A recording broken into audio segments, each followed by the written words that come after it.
So I'm going to talk about the history of the bustle, because I have to tie all 18 feathers.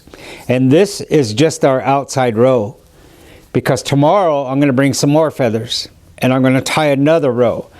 And then I'm going to tie another row after that. So I'll tie either maybe 3 or 4 different rows. And so the inside row are actually going to be these very cute or beautiful little feathers right here.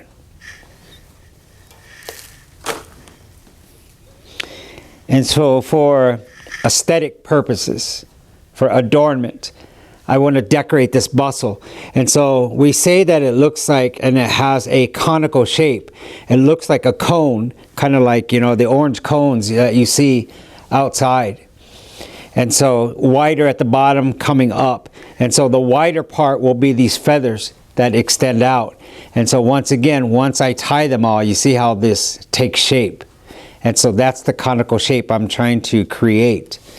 And so back in the day, I'm going to explain the history of the bustle and how they were created and why they were created, because there are specific stories that coincide with every single one of our bustles. And so the Umaha, they have their own specific bustle. All of their feathers that they incorporated into their bustle were from birds of prey. And the reason why is because the bustle actually represents the second battle. And so after the men were done fighting, the warriors of both sides, after they were done fighting, there was all kinds of carcasses left on the battlefield. There was blood spilt all over.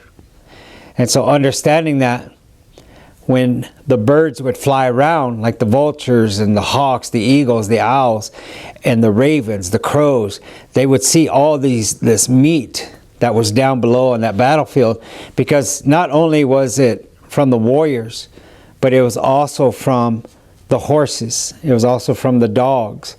And so a lot of people, a lot of our relatives lost their lives in every single battle and skirmish.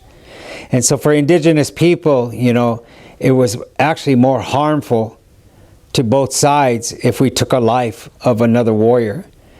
And so that wasn't our purpose. And so our purpose was to count coup, was to steal their power.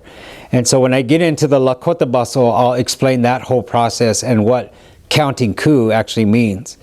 And so for the Umaha, I'm going to go to the board now, and I'm going to draw and scribble and scribe the history of the Umaha bustle and how it came to be.